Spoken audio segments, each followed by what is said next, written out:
What is up? Welcome back to part 2 of 2020 recap. If you missed part 1, I will link it somewhere up on the screen or down below in the description box. I'm starting off the list with Chris Evans trending on Twitter. On Instagram, he uploaded a screen recording of him playing the heads up game. Unfortunately or fortunately, depending on how you want to view the situation, when the video ended, it cut to his camera roll, and in his camera roll, it showed two pictures. One was a close-up of his face, and the other one was just a picture of his no-no square area. Basically, Chris Evans accidentally leaked his own not safe for work photos. The Twitter world had a field day with this event. A lot of fans came to his defense asking to please respect his privacy, that he didn't mean to do it, that it was all an accident. I just found it very interesting how a lot of people came to defend this male celebrity and something that he did by himself accidentally, but it still happened. And if a female had done it, a female celebrity had done it, she would have been labeled a certain word. I don't know, like, I just don't see people defending a celebrity like that. I don't know, is it because it's a male star, or is it because it's Captain America and people can't tell the difference between an actor and an acting role? I don't know, but yeah, that's something that happened. Chris Evans accidentally leaking his not safe for work photos.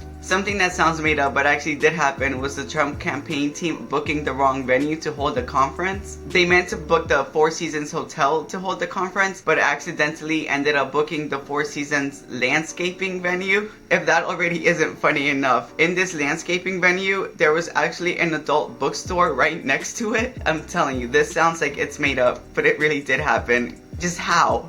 How does this happen? A hotel, a landscaping venue.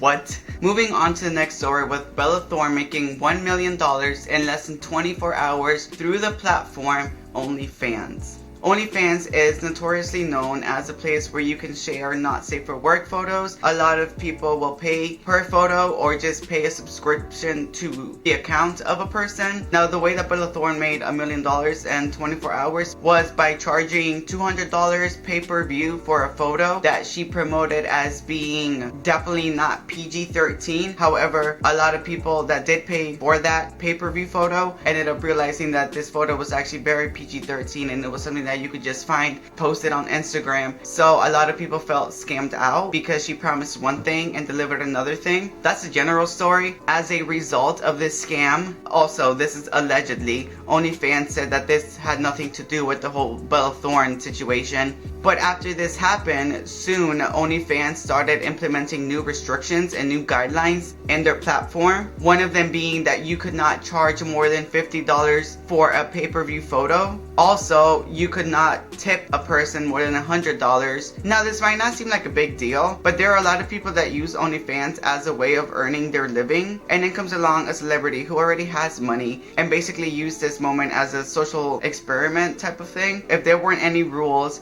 and all of a sudden here comes someone who scammed a whole bunch of people out of their money, and now rules are being implemented to stop that from happening, but would have never happened if someone hadn't taken advantage of it, and now you're messing with my money, I would be upset too. Bella Thorne apologized for the whole situation, but then kind of backpedaled. This year also started with a lot of wildfires in Australia and California also. One wildfire that started in California in the middle of this year was actually caused by a gender reveal party. If you don't know what a gender reveal party is, it's this big trend where you gather everybody up at your baby shower and you reveal the gender of your child, boy or girl, which is very silly to me. In this specific gender reveal party, there was pyrotechnics, I think that's how you say it, and when it was set off, the sparks from it actually caused a fire to start around the dry land that it was set up. I don't know who thought this was a good idea, you know what I mean? Like, if there is grass that is dry and you have fire, of course everything is gonna catch on fire. I feel like that's just common sense. It's a fire that could have easily been avoided. Just goes to show how careless and reckless people can be. Let's make better decisions in 2021. Netflix released another social experiment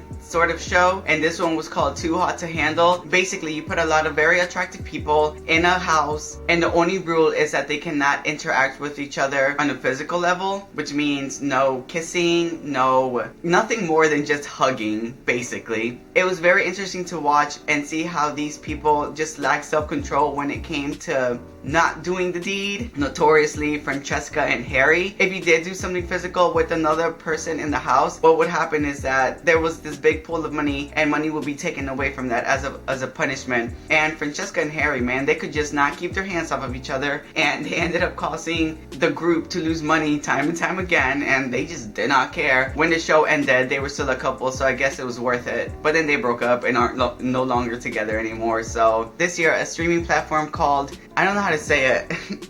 It's this right here, was launched. To me, it was meant to be kind of like when Netflix has become a lot of original content being put out there, except this was only meant to be viewed on your phone. So it was like Netflix and YouTube combined together. Even as I'm describing it right now, I don't think it makes any sense as to why anyone thought this was going to be a good idea. One issue that people had with this streaming platform was that you could only see it on your phone, meaning if you wanted to show a friend something, they would have to be like right next to you watching it. And in 2020, when you were supposed to be social distancing, that was just not a thing. You could not cast it onto the TV or anything like that. Like, it had to be specifically on your phone, which if you wanted to do that, you already had Netflix or YouTube. There was no need for this streaming platform, and a lot of people felt that way too, and that's why it was only alive for 6 months. Millions of dollars were invested to the streaming platform, and it only lasted 6 months. Like, it's no longer a thing anymore. 2020, the year that for some reason when people heard the word pandemic, their immediate response was to stock up on toilet paper. Toilet paper became a very rare thing to be able to find in grocery stores, convenience stores. You could not find toilet paper anywhere for the longest time when the pandemic originally started, because for some reason people just thought that toilet paper was going to cure everything. I don't know. It's just one of those things that sounds made up, but it was a real thing that happened in 2020, and that was the great outage of toilet paper. I think this is like my third time talking about an original show that was released on Netflix, but the beginning of this year, I really do feel like Netflix dominated with its original content, especially TV series style. Something that gained a lot of unexpected popularity, I think, was its docuseries Cheer. Cheer follows a group of cheerleaders who cheer for the Navarro School on their way to Daytona, which is this big cheer tournament. And I think what really made this show so successful was how it highlighted cheerleading as an actual sport. I know when we think about cheerleading, a lot of people don't necessarily consider it a sport. I've always considered it a sport. But seeing the behind the scenes, the training, the mental exhaustion, the physical exhaustion, the acrobatics, the discipline, all of that, I think is what really made the show so popular. And also the cast was really good. A fan favorite was Jerry, and I remember there was a scene where like I just lost it and I started crying because it was just so emotional, his backstory. But yeah, that's something that I think we forgot gained so much popularity, and that was Netflix docuseries Cheer. Moving on to a show that I've honestly never actually seen, but I'm still aware of these two people because of their impact on social media. That will be Rose and Ed from 90 Day Fiancé. I'm not even going to try to explain the premise of this show. I just want to talk about Rose and Ed. There are so many memes that came out of this couple's interaction. There are so many, I don't even know, like quotable moments from it. One thing that gets like in my head is when Rose is telling Ed she likes The View, and then he's like, "You do?" And she goes, "Uh-huh." And then he goes, "You're my favorite view." And she just goes, "Eh."